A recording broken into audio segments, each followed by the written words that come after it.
Buenas noches, buenas tardes, queridos compañeros, compañeras que se conectan de distintas partes de Chile y de otros países de América Latina. Bienvenidos a este taller, tercer taller. Yo no sé si se ve bien mi imagen, yo creo que sí. ¿Se escucha bien? ¿Sí? Sí, se escucha bien, excelente. Bueno, este tercer taller versa sobre las fuerzas motrices de la revolución social y el tema de la construcción de la vanguardia. Junto con agradecer la presencia de todos y cada uno de ustedes, yo quisiera mencionar de que después de la exposición mía, va a venir la exposición de la compañera María Antonieta. Ella se va a centrar en el tema de las fuerzas motrices, específicamente, a partir de la realidad chilena. Acá hay compañeros y compañeras que están viendo de otros países de América Latina. Bienvenidos, pero nosotros hemos enfocado esto en función de la realidad de la formación social chilena, que no es muy distinta de la de otros países de América Latina. Vamos a hablar de las fuerzas motrices y del rol de los trabajadores y el Partido Revolucionario. Respecto del tema de la definición de las fuerzas motrices, ¿cómo vemos, no es cierto?, cuáles son las fuerzas sociales que impulsan las transformaciones en América Latina y en Chile en específico? Hay que decir que esto viene de una visión que uno tiene sobre el carácter de la revolución en estas naciones. Y aquí hacemos referencia a un comentario de Vladimir, pero Vladimir es con V, Ilich Lenin, que es un comentario al artículo de Kautsky sobre las fuerzas motrices en la Revolución Rusa, ¿ya? Básicamente Lenin dice en ese entonces, bueno, siguiendo lo que responde Kautsky a una consulta que hizo un dirigente menchevique a otros dirigentes de la socialdemocracia europea a inicios del siglo XX, dice que el tema de definir las fuerzas motrices tiene que ver relación con definir el carácter de la revolución, ¿no? Y claro, en ese entonces este individuo, Plejánov, decía que era una revolución burguesa, democrático-burguesa. Y bueno, ahí tanto Lenin como Trotsky como Kautsky contestan que en realidad lo que hay en Rusia ya no es una revolución burguesa, sino una revolución democrática de obreros y campesinos, ¿no? De obreros y campesinos. Esa es la realidad de la Rusia de inicios del siglo XX. Y fíjate que esa realidad no difiere demasiado de la realidad del Chile del siglo XXI, ¿no? Ni tampoco la del Chile de fines del siglo XX, ¿ya? Específicamente para la época de la Unidad Popular, lo que nosotros nos planteamos una revolución democrática potencialmente muy avanzada y con vistas al socialismo, ¿no? Con orientación hacia el socialismo, pero no era una revolución socialista, simple y liseyana, ¿no? Directamente. Y en función de eso uno define cuáles son las fuerzas que pueden impulsar estas transformaciones de carácter democrático, liberadoras, antiimperialistas, ¿no? Eso es como lo primero que hay que tener claro, ¿ya? La definición del carácter de la revolución determina cuáles son las... bueno, bienvenidos, aquí hay compañeros de Venezuela, de distintos países, Argentina, etcétera. Bienvenidos. Para nosotros nos da mucho orgullo que se conecten y todo esto gracias a la difusión que ha hecho nuestro compañero querido Atilio Borón. Eso es lo primero, ¿ya? A Ecuador también está el compañero Héctor Olivares. Muy bien, muy bien. Segundo lugar, si nosotros estamos hablando de una revolución de carácter democrático avanzado, que las tareas de la revolución democrática en Chile post-Pinochet no lo cumplió la transición aguachenta, edulcorada que hemos tenido hasta la fecha, y que están pendientes las tareas de la revolución democrática o las transformaciones democráticas, ¿no? Uno tiene que decir que más allá de los trabajadores, la clase obrera y los cuyos cuyo centro está al centro de los trabajadores, y las llamadas capas medias y por supuesto también el campesinado. Esas son las fuerzas motrices que hay acá y las va a ver más en detalle María Antonieta. Hay que decir que cuando en el marxismo se hace un análisis, por ejemplo, por parte de Marx del capitalismo, ¿no? En el libro El Capital, se hace un análisis, se está actuando al nivel de un modo de producción. Un modo de producción, ¿no es cierto?, donde básicamente se distinguen dos clases, ¿no? La burguesía y el proletariado, pero en las realidades concretas de nuestras naciones en América Latina, existen lo que nosotros llamamos las formaciones sociales. Y las formaciones sociales son estructuras sociales complejas y concretas en las cuales se imbrican distintos modos de producción, ¿ya? Por cierto, muy dominantemente en América Latina del siglo XXI, el capitalismo, pero también hay otras formas de producción, otro modo de producción o remanencias de otras formas de organización de la vida social que no son netamente capitalistas y existen distintas estructuras, distintas de las clases sociales, grupos sociales, fracciones de clase, que hacen más complejo esto del análisis concreto de una realidad específica y complejizan eso, ¿ya?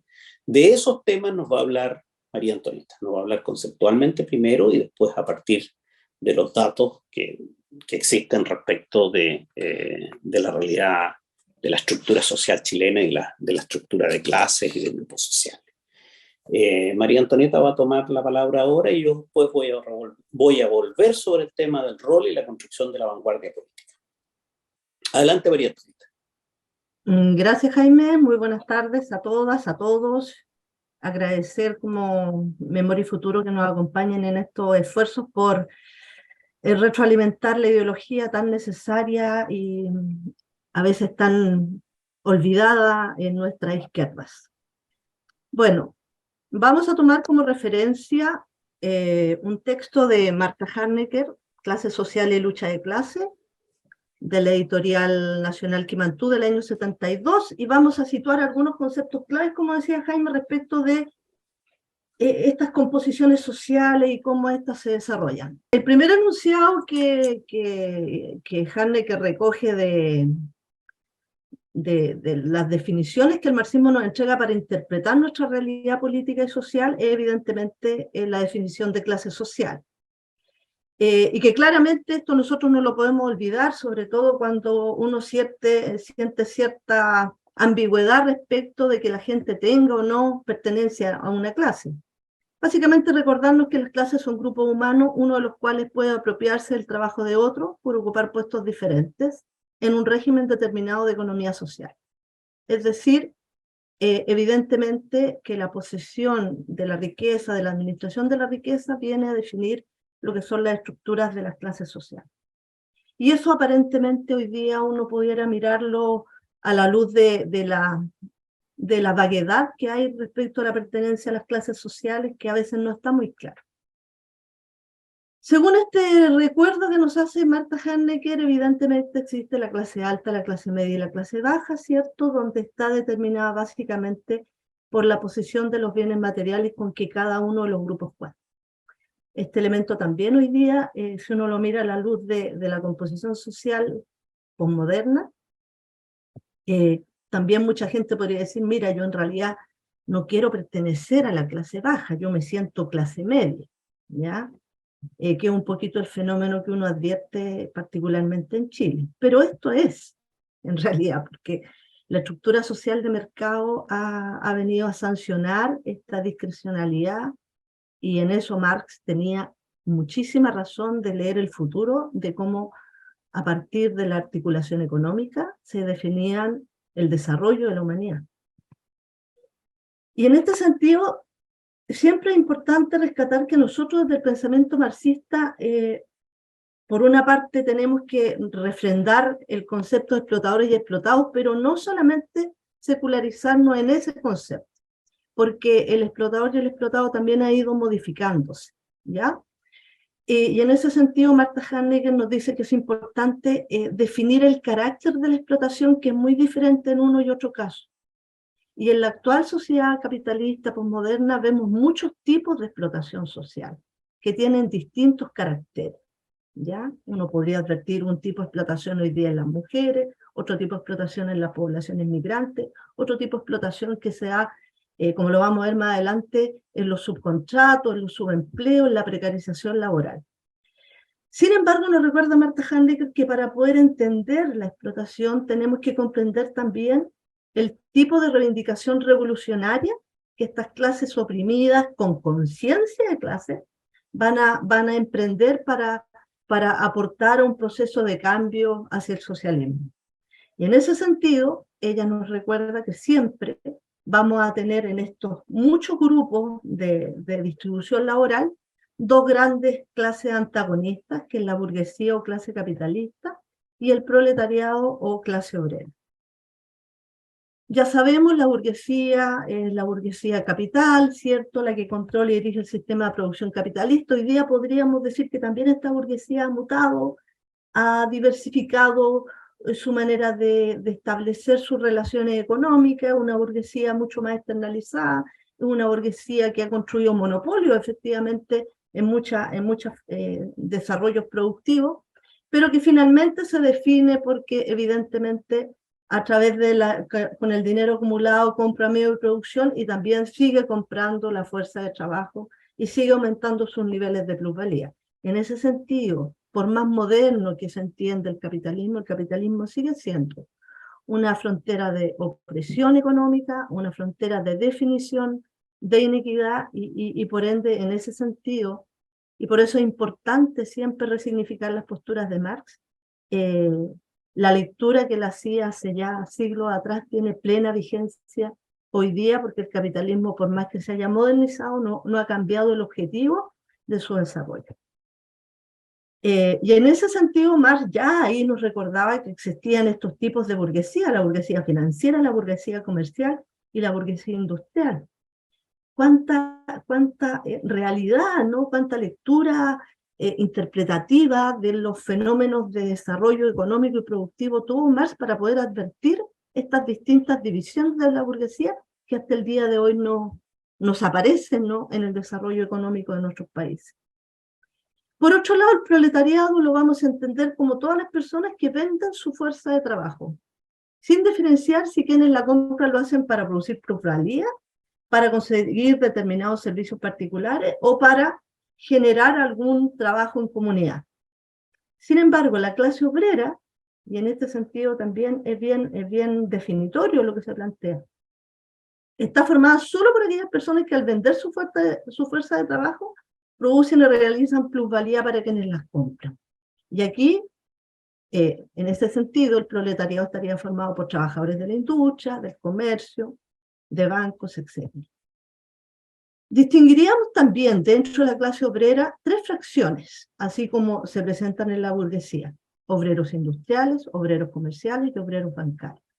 ¿Ya? Es decir, también, así como la burguesía tiene una estratificación, también la presenta el proletariado. También al decir que solo pueden ser considerados obreros aquellas personas que al vender su fuerza de trabajo permiten obtener plusvalía para quien la compra, estamos limitando el concepto de proletariado o de obrero solo a aquellas personas que están ligadas directamente al proceso productivo y de distribución de los bienes materiales. Y en ese sentido, hoy día uno podría mirar que la composición del proletariado contemporáneo, por así decirlo, ha ido diversificándose en términos de algunos segmentos productivos que existen, por ejemplo, en América Latina y particularmente en Chile. Y también han desaparecido otros, ¿no? Hoy día quizás lo que debiéramos precisar es que el proletariado podría estar afincado en la industria de las forestales, en las producciones mineras, en las producciones del obrero de la construcción. Sin embargo, y como lo vamos a leer más adelante, ahí tenemos que mirar con atención cómo esos segmentos de trabajadores pueden, en definitiva, generar una conciencia de clase que les permita sentirse dentro de la clase obrera y por ende propender a los objetivos que la clase obrera define dentro de su desarrollo político. Y en este sentido nos recuerda Marta Handicke que en este campo, en este concepto de trabajadores que venden su fuerza de trabajo, no se incluyen, por tanto, otros tipos de trabajos, como las personas que trabajan para el Estado, los organismos, personas que prestan sus servicios, que ojo, hoy día dentro del panorama económico, social, latinoamericano y chileno, son una frontera muy, muy grande de personas. Y también nos recuerda que en las empresas modernas existe una gran especialización del trabajo, donde se hace necesaria la presencia de un grupo de trabajadores que tienen la coordinación del control y cumplen ciertas funciones técnicas para llevar adelante los procesos productivos y también para llevar adelante los procesos de explotación. Y en este sentido es muy interesante lo que nos plantea Marta Jaime, que porque uno podría decir, a ver, un supervisor puede tender a la revolución, un jefe de turno de una empresa minera puede tender a generar una visión progresista de desarrollo para implementar cambios radicales en sus medios de producción. Y ahí efectivamente lo que nos recuerdan nuestros autores es que eso sí se puede hacer mientras estos profesionales, tal cual lo decía el presidente Allende en sus discursos en el Guadalajara, nos recuerdan que estos profesionales tienen que tener vocación de trabajo hacia el pueblo y no simplemente ser meros administradores del desarrollo productivo de sus determinadas empresas.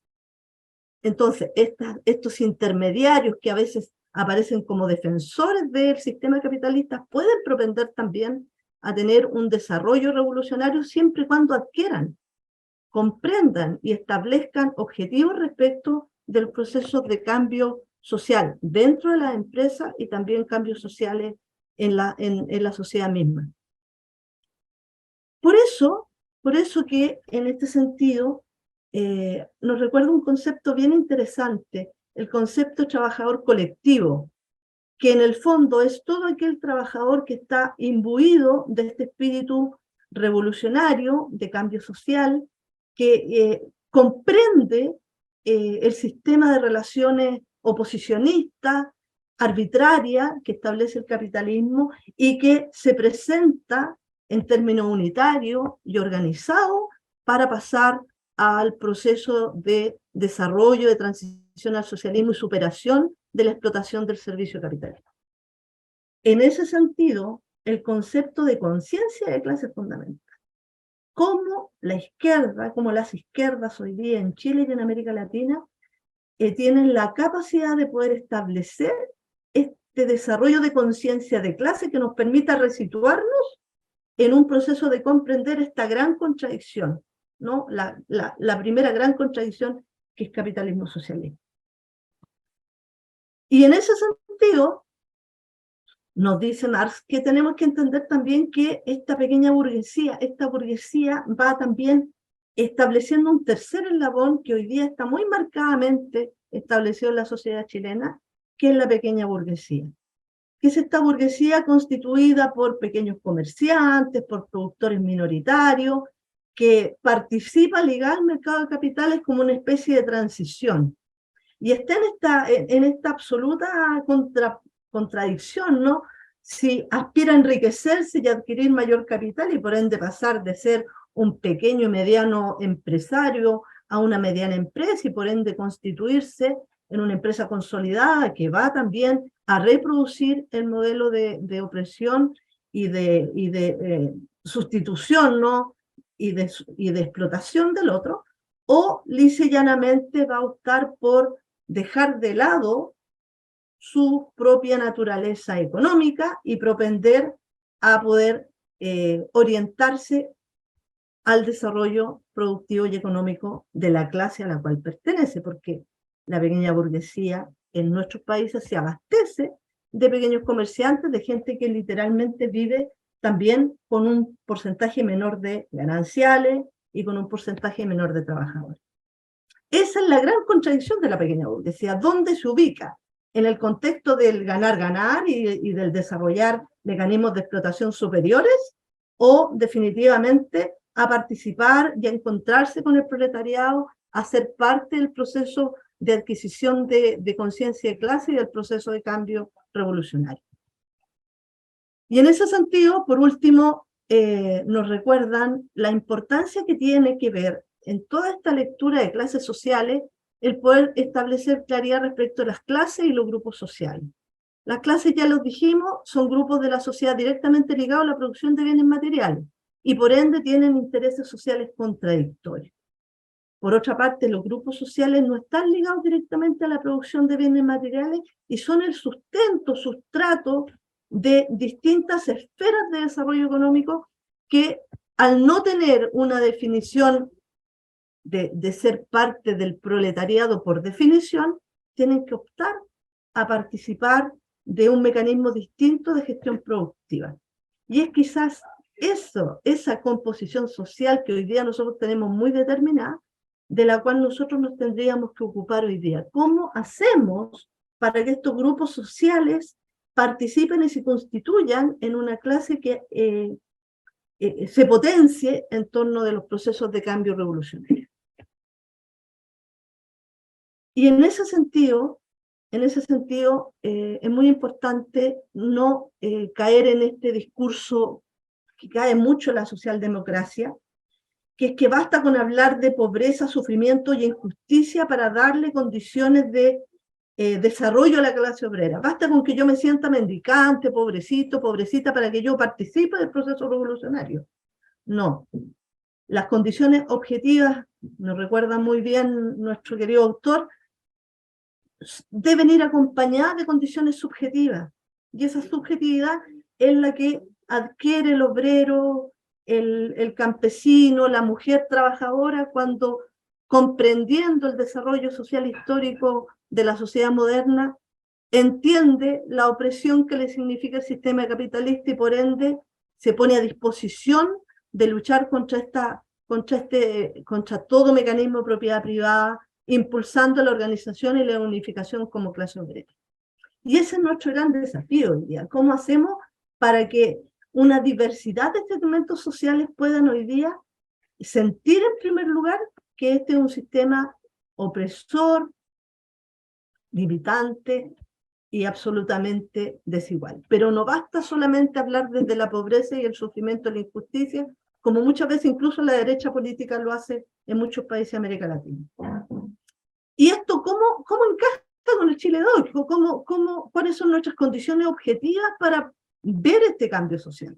Bueno, primero destacar que con Jaime estuvimos revisando harta bibliografía y lamentablemente debemos decir que no hay estudios científicos, cuantitativos, que a uno le permitan mirar con objetividad nuestras composiciones sociales y estructurales.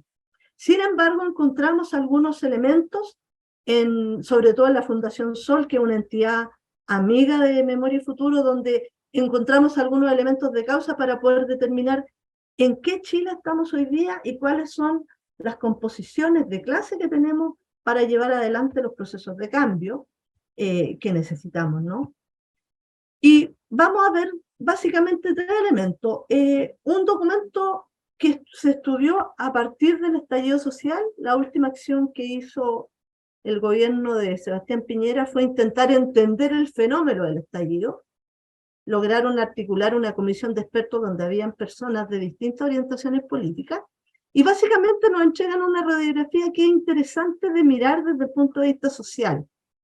En primer lugar, la composición social del chileno promedio tiene que ver con una atomización afectiva, es decir, la gente en nuestro país es más entrópica, le gusta todo estar en una confianza con sus pares más que con una confianza generalizada con el entorno.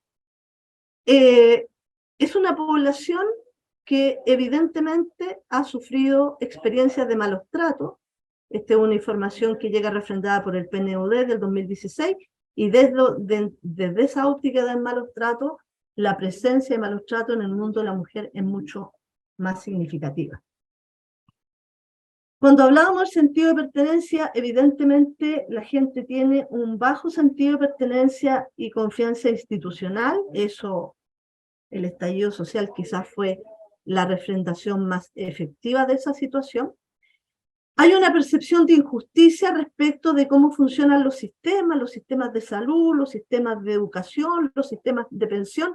Sin embargo, esa percepción de justicia no implica que la gente confíe en los mecanismos de resolución política de esa injusticia. Y por ende, no deja de ser una sensación, ¿ya? que probablemente no nos va a movilizar lo suficiente para promover el cambio. Respecto del foco bien común, somos una sociedad que se ha ido atomizando a través del temor. Ya un 42% señalaba que le temía salir de su casa o en su población. Probablemente hoy día se hace la pregunta, es aumentado exponencialmente. Es una población que participa poco, hemos ido decreciendo a participar en organizaciones sociales en un 36%. Solamente el plebiscito de salida, ¿no?, que fue obligatorio, modifica un poco la participación en elecciones de carácter popular, pero sin embargo no deja de ser situacional ese evento, producto de que había una obligatoriedad. Y claramente solamente un 18% decía que había participado, se interesaba por participar social y políticamente. Eso desde el punto de vista social, ¿qué nos dice? Nos habla de una población intimidada, de una población que alberga más bien situaciones de relaciones sociales más bien centradas en su familia, en sus amistades, que ha tenido este efecto regresivo desde el punto de vista de la participación social. Del punto de vista de la situación de fuerza de trabajo, que es el gran componente que nosotros tenemos que mirar, nosotros hoy día tenemos, estos son datos del INE de mayo del año pasado, tenemos una población estimada de trabajadores de 16 millones, dentro de las cuales 9 millones están dentro de la fuerza de trabajo, 8 millones con ocupación y 762 sin ocupación, y personas fuera del sistema laboral, más de 6 millones de personas, que probablemente ahí tenemos personas que están inactivos habituales, que pudiesen ser personas que están en trabajo en su hogar o personas que ya están en proceso de jubilación. Pero que nos entrega datos más específicos respecto a nuestra composición social y económica en la Fundación Sol, que nos habla, por ejemplo, que el 60% de las personas ocupadas en nuestro país se emplean en el sector privado, ¿ya? Siendo esta categoría la mayor con 5,3 millones de personas. Cerca de 1.800.000 personas se autoemplean o son trabajadores por cuenta propia. Y las personas que trabajan para el Estado o para el sistema público son más o menos del orden de 1 millón de personas. Y en cuanto a esta composición de las personas que trabajan en el sistema privado, el 31,5% de la fuerza de trabajo se emplea en una gran empresa, que son 200 personas o más, siendo esta la categoría más masiva. Sin embargo, el 29,9% trabaja en empresas de menos de 5 personas, el 14,2% entre 50 y 199 personas, el 14% entre 11 y 49 personas, y el 5,4% se emplea en empresas de entre 5 a 10 personas. Es decir, si agrupamos todas esas categorías, un 49,3% de los trabajadores activos en nuestro país se alberga en empresas de menor tamaño. Y eso es un dato importante para el tema de la adscripción de clase, para el tema de cómo entendemos nosotros que estas personas adquieran conciencia de clase. De ese mercado laboral que estamos revisando, el 24,5% de las personas trabajan en modalidad parcial, lo cual nos lleva a mirar que este mercado es móvil, es un porcentaje de personas que se mueve de manera aleatoria, de acuerdo al tipo de empleabilidad que le ofrezcan. Un 16,1% está contratado en forma externa, que es una especie de subcontrato, que es una ley que está aplicada desde hace más o menos 10 años y que implica que una persona trabaja para el supermercado, pero en realidad no trabaja para el supermercado, sino que trabaja para la empresa subcontratista, lo cual conlleva una serie de precarizaciones laborales, como el tema de la seguridad, como el tema de que lo pueden despedir en cualquier momento, etc. Y un 27,3% de las personas ocupadas tienen un empleo informal, que podrían ser personas que están en estos modelos de uberización, ¿no? En estos modelos de personas que trabajan en la calle, etc. Y un 45,4% de la fuerza de trabajo presenta una inserción endeble. No es informal, pero tampoco cuenta con todas las disposiciones legales y prácticas de protección al empleo. Y eso se refrenda que solamente un 27,4% del total de trabajadores empleados en Chile tiene un empleo protegido que cumple con todas las disposiciones formales. El 31,9% de los hogares solo tiene personas ocupadas. Se trata de unidades completamente insertas en el trabajo remunerado y contrasta con el 17,6% de los hogares que se componen solo de personas inactivas. Por ende, estos números nos deben llamar a la reflexión de cómo está conformada nuestra clase trabajadora, de cuáles son los oficios, de cuáles son los procesos de organización que podemos tener con empleo precario, con limitaciones en los contratos, con gente que es autodependiente de su propia fuerza laboral. Y en ese sentido también, desde el punto de vista de las ramas económicas, el comercio es la rama económica con mayor actividad, ya que comprende 1,6 millones de personas ocupadas, equivalente al 18,6% del empleo a nivel nacional. La construcción tiene más de 826.000 y las industrias 812.000, que son las ramas más relevantes. En conjunto, el comercio, la construcción y la industria manufacturera engloban el 37,1% del total del empleo en Chile y son las ramas de actividad económica más masivas. Por ende, si uno pudiera pensar desde el punto de vista del desarrollo organizacional, desde el punto de vista de las fuerzas, para los cambios sociales deberíamos propender a pensar que los espacios de desarrollo comercial, los espacios de desarrollo de la construcción y la industria manufacturera debiesen tener organizaciones representativas o asociaciones que los llevaran a un proceso de adscripción a procesos de mayor desarrollo en nuestro país. En el fondo, en la práctica, una de cada 3 personas empleadas en el comercio tiene un empleo informal. En la construcción la informalidad llega a un 36,1%, en la manufactura un 27,9%, y donde hay mayor informalidad hoy día en Chile es en la agricultura, que es un 38,7% a nivel nacional. Estos números son decidores porque nos definen un poco el campo de acción que nosotros como personas de izquierda tenemos que comprender que existe en nuestro país para ver cómo desde estos empleos precarios, desde estos empleos desorganizados, desde estos empleos donde la informalidad llega a muchos niveles, podemos propender procesos de organización. Y en ese sentido, un tercer anclaje que realizamos fue el mirar un poco nuestros ejes de gestión social hoy día en Chile, mirándolos después del estallido social y después del proceso constituyente. Es decir, ¿qué tenemos hoy para mirar con atención, para mirar con una perspectiva optimista, pero realista, las izquierdas, el desarrollo de núcleos de gestión que nos permitan llevar adelante el cambio social? Y quisimos connotar lo que tiene la derecha neofascista también, porque en Chile existe esta derecha que ya todos conocemos, la derecha económica, la derecha política, la derecha de los medios de comunicación, la derecha asociada a los medios de la justicia, pero hay un movimiento neofascista que ha surgido en Chile y que se representa en las organizaciones que ahí les refiero, que este es un dato que entregó el diario El Siglo en el mes de mayo del año pasado, que son importantes porque uno tiene que también ver que ellos han buscado espacios de intervención de procesos sociales y que no son neófitos y que no son solamente superestructuras, sino que también son bases.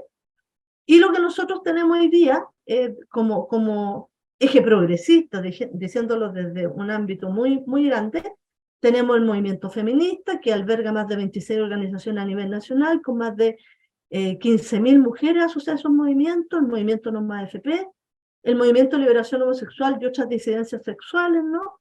La Federación de Estudiantes Universitarias, la Federación de Estudiantes Secundarios, los movimientos ecologistas, particularmente el Modatima, que es el que está más claro respecto de hacer una lectura sistémica de los problemas ambientales. Obviamente, las más de 250 organizaciones de derechos humanos que existen en Chile, la CUT, la ANEF, los sindicatos de trabajadores de empresas, que hoy día, y esto es una noticia que es un poquito alentadora, hoy día en Chile se ha evidenciado un alza respecto a la sindicalización. Hoy día tenemos 12.355 sindicatos activos que pertenecen a estos espacios laborales que referíamos, hay un alza del 3,5 respecto del año 2019, y de ese segmento, un 15% prácticamente está asociado a la Central Unitaria de Trabajadores. Por ende, estos 12.355 sindicatos son elementos claves para mirar procesos de gestión de cambio en nuestro país. Y movimientos emergentes como los movimientos animalistas, movimiento de cultura alimentaria, también uno los debería leer positivamente, ya que albergan muchas veces a los jóvenes que van mucho por el elemento casuístico del tema en particular, pero que uno puede apoyarlos en una lectura sistémica, en una visión objetiva respecto de desde dónde se están produciendo los problemas ambientales, desde dónde se están produciendo los problemas de cultura alimentaria. Y un elemento de base que lo pusimos allá abajo, que no hay que obviar. Hoy día en Chile y en América Latina, más o menos hace 3 años, estamos viviendo una cultura urbana asociada al rap que es de carácter delictivo. Es decir, son jóvenes que cantan en función del tráfico de drogas, del manejo de armas, y que evidentemente pasan a ser como este lumpen desorganizado, pero que sí impone criterios culturales. Y básicamente con una predominación de valores hedonistas que aíslan un poco a los jóvenes, que aíslan un poco a las personas, que es un lenguaje hipersexualizado que está presente, pero que no, y que está instalado en nuestras zonas urbanas populares. Entonces, uno si quiere hacer una buena lectura social tiene que ver todos estos factores, todos estos elementos, porque son todos estos elementos los que nos van a ayudar a comprender y analizar y a proyectar cuáles son los cambios los cuales nosotros podemos, cuáles son los recursos, las fuerzas vivas que tenemos para poder llevar adelante el cambio social. Y para ese tema nos va a seguir acompañando Jaime para ver cómo hacemos esta transición y cómo vamos a hacer y qué nos dicen, ¿no? Qué nos dicen nuestras orientaciones políticas e ideológicas respecto a las construcciones de la vanguardia y cómo podemos llevar adelante nuestros procesos de cambio revolucionario. Gracias, María Antonieta. Gracias, Tania, también por avisarme. Mira, bueno, básicamente la estructura social compleja de Chile, nosotros debemos abarcarla, conocerla con mayor precisión de lo que hemos hablado acá. Como decía bien María Antonieta, no encontramos estudios actualizados acerca de la estructura de clases que pueda ponderarse bien el peso relativo de cada sector social. Básicamente nosotros tenemos que este Chile de hoy, yo creo que en gran parte de la América Latina se da lo mismo, es un Chile fundamentalmente urbano, es un Chile fundamentalmente de servicios, ¿ya? El agro implica alrededor del 10% de la población, la inmensa mayoría de la gente vive en ciudades de más de 200.000 personas. Santiago y la región metropolitana son del orden de los 7 a 8 millones de habitantes, de una población total de 20, ¿no? Entonces, ahí hay un punto importante. Bueno, los trabajadores, como decía María Antonieta, en sus distintas categorías, obviamente son la fuerza social principal de los cambios en Chile, pero están acompañados de otros sectores sociales que hay que escudriñar bien en esto que se llaman las capas medias, que es un saco en que se pueden meter distintas estructuras sociales, fracciones de clase, grupos sociales, ¿no? Y obviamente, ¿no es cierto?, sectores como la juventud, etcétera, etcétera, ¿ya? Es importante ver también que hay otros grupos sociales que son influyentes en la política, en la coyuntura, y que las izquierdas deben tener una política para ellos y deben trabajarlo. Me refiero específicamente a las Fuerzas Armadas, ¿ya? Fuerzas Armadas y Carabineros. Nosotros tenemos que tener un discurso nacional popular en que llegamos patrióticamente a esos sectores también con nuestro mensaje, ¿no? En la burguesía, diferenciar lo que es la pequeña burguesía a la burguesía pequeña, son distintas cosas, la burguesía mediana. En la época de la Unidad Popular, por ejemplo, nosotros logramos que en distintos sectores de la burguesía pequeña, no pequeña burguesía pequeña, hubiesen aliados de los trabajadores, ¿no? Por ejemplo, en el movimiento de los camioneros, que fue un movimiento financiado por la CIA y que paralizó el país porque esa es la logística, ¿no? El transporte del productor a los sitios de consumo. Resulta que ahí hubo un movimiento significativo, minoritario, pero significativo, de camioneros patrióticos, ¿no? Entonces yo creo que es muy importante que eso esté muy claro. Bueno, ha hecho un aporte Antonieta y todo el sentido de estos talleres, ¿no es cierto?, es, en algunos casos, mi compañero acá de mucha experiencia política, etcétera, es hacerles recordar, en otros casos estimular el estudio, la lectura, la reflexión sobre estos temas. El tercer taller que justamente trata de fuerzas motrices del cambio social y la cuestión de la vanguardia. El primero fue la historia del movimiento revolucionario, obrero, mundial y nacional. El segundo fue más conceptual, que fue los fundamentos del materialismo histórico y de la filosofía marxista, ¿no? Y este más aplicado. Para el cuarto tenemos una sorpresa que más adelante Tania, cuando nos anuncie eso, la va a dar a conocer para que nos entusiasmemos mucho para estar en el cuarto y último taller de este verano de Santiago y podamos nosotros entonces invitar, desde luego agendarlo e invitar a nuestros amigos, compañeros y colegas. Respecto del tema del rol y la construcción de la vanguardia política, este es un tema fundamental. Nosotros tenemos que una cuestión es la situación de clase de la gente y otro es la posición de clase, ¿no? Uno es la realidad económico-social que vive y otro es la conciencia que ellos toman de esa realidad y la posibilidad, ¿no es cierto?, de ser un factor de cambio. En el caso de la construcción de la vanguardia, clásico, ¿no es cierto?, de Lenin, ¿no? El quehacer, ¿no? El quehacer es un libro que está planteado para las condiciones de la Revolución Rusa a inicios del siglo pasado.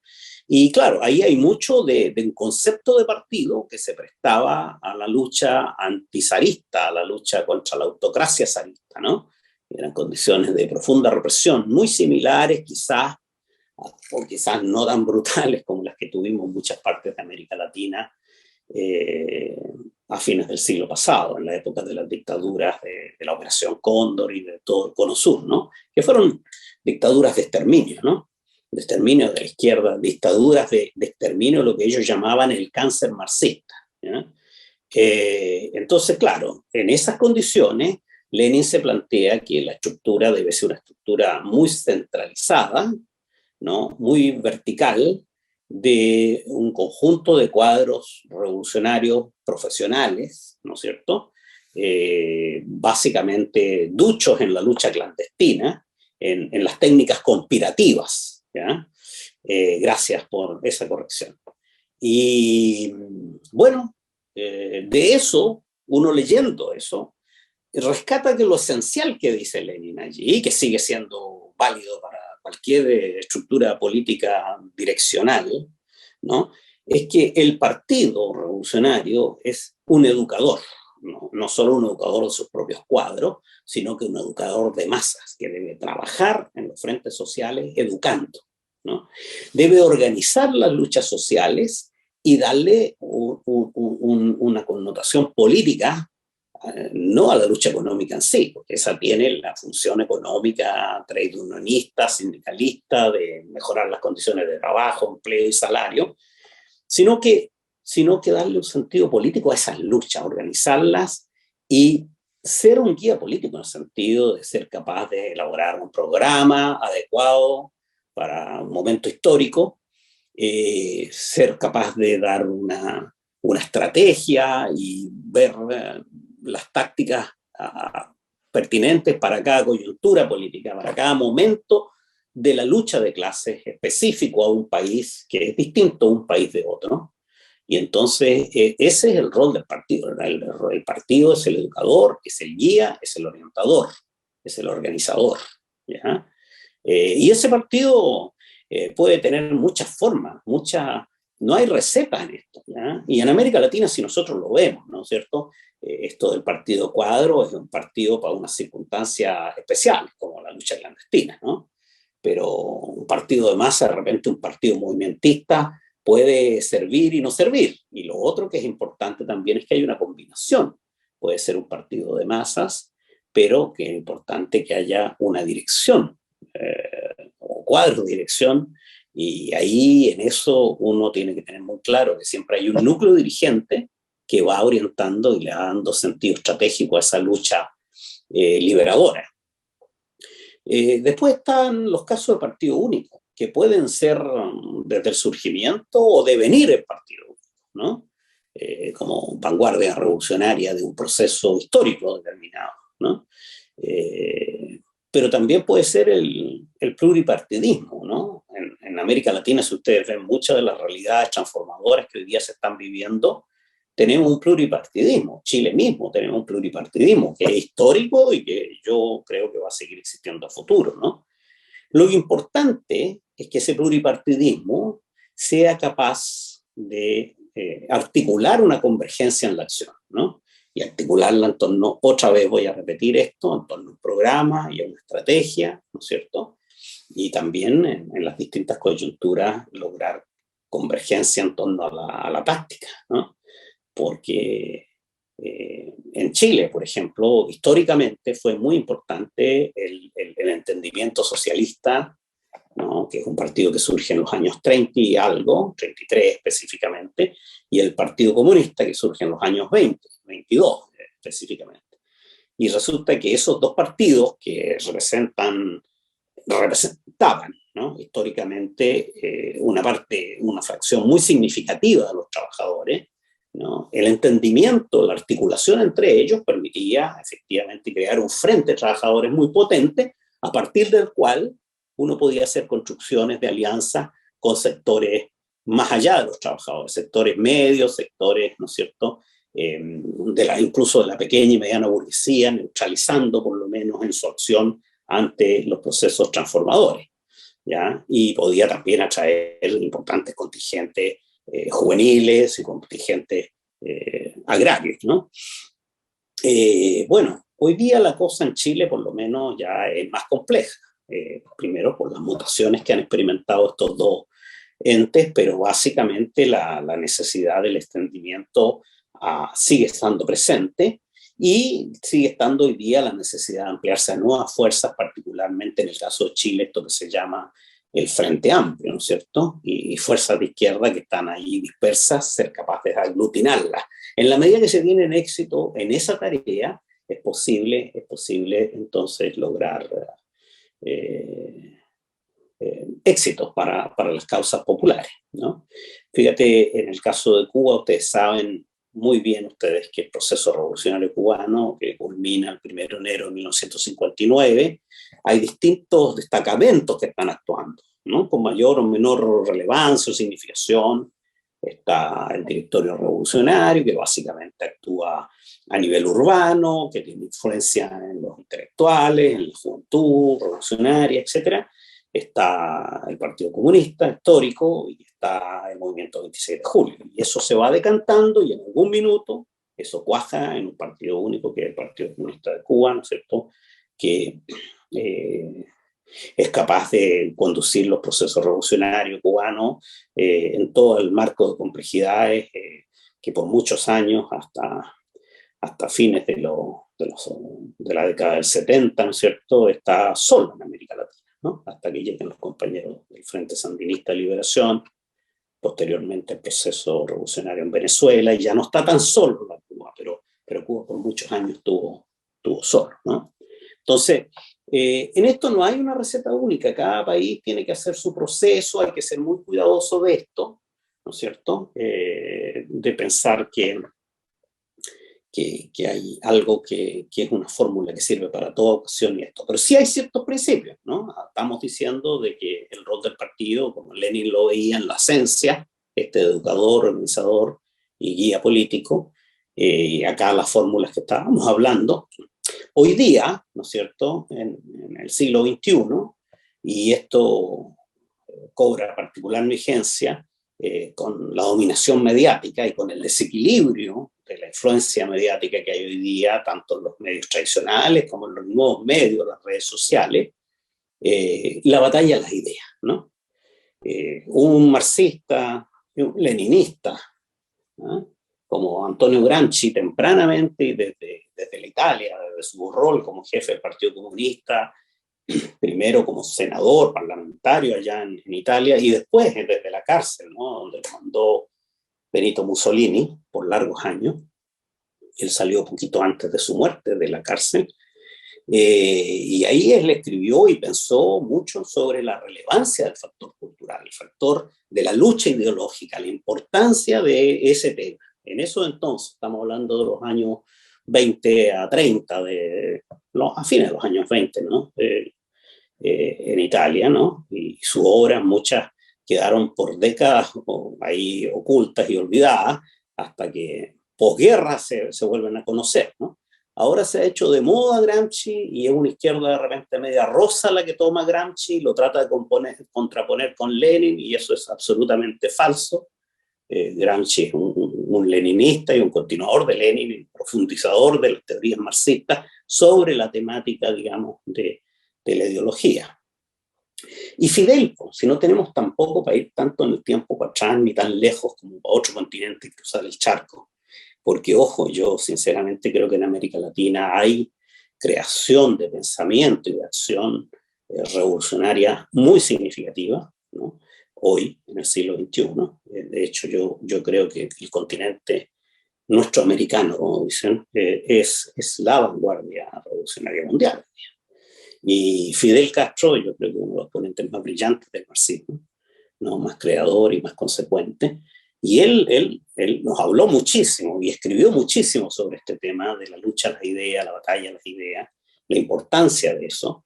Y la ejerció siempre en todo escenario, en todo lugar, con la dignidad y el nivel intelectual que él tenía. Bueno, yo creo que acá en Chile tuvimos nosotros el privilegio de tenerlo un mes, durante el mes de noviembre de 1971. Él recorrió el país de punta a cabo, en todos los escenarios habló, y siempre dijo lo mismo: la importancia de la lucha ideológica por parte de los revolucionarios, la importancia de saber ganar. En Chile enfatizaba en ese entonces, y creo que sigue siendo muy importante, a las llamadas capas medias, con todas las características que estas tienen, de vacilantes, de veleidosas, de inestables, que a veces llenan la revolución con gran pasión, pero así con los primeros reveses de repente reculan y pueden adherir a la contrarrevolución también. Pero ellas hoy día son desequilibrantes para ser las mayorías. Y si nosotros en Chile estamos planteándonos procesos institucionales de construcción de mayoría, obviamente que tenemos que ser más eficaces en eso de ganar a las capas medias y de ganar el sentido común y disputarlo y instalar nuestras ideas como las ideas que realmente representan los intereses patrióticos, nacionales, democráticos de las grandes mayorías, ¿no? Y ese es un desafío muy, muy actual. Yo creo que eso es lo que queríamos nosotros conversar con ustedes, ¿no? Y vertir. Cómo nosotros tenemos que tomar la teoría no como un dogma, sino como una guía para la acción, ¿no? El marxismo siempre se ha reivindicado como una filosofía de la praxis, y cuyo propósito principal es transformar el mundo para mejor, transformar el mundo para beneficio de las grandes mayorías marginadas del poder, de la riqueza explotada, etcétera, etcétera. Y esa es nuestra tarea, digamos, no importa cuál sea el país que estemos, ni las circunstancias que enfrentemos, la voluntad de trabajar unitariamente, de educarnos, de leer, de estudiar, de basarnos en el marxismo y verlo de una manera creadora y no dogmática como una suerte de religión fosilizada, ¿no es cierto? Sino que como una guía para la acción. Le damos a todos las gracias por participar, muchas gracias por sus preguntas, por su interés, por estar aquí acompañándonos, y nos vemos prontamente.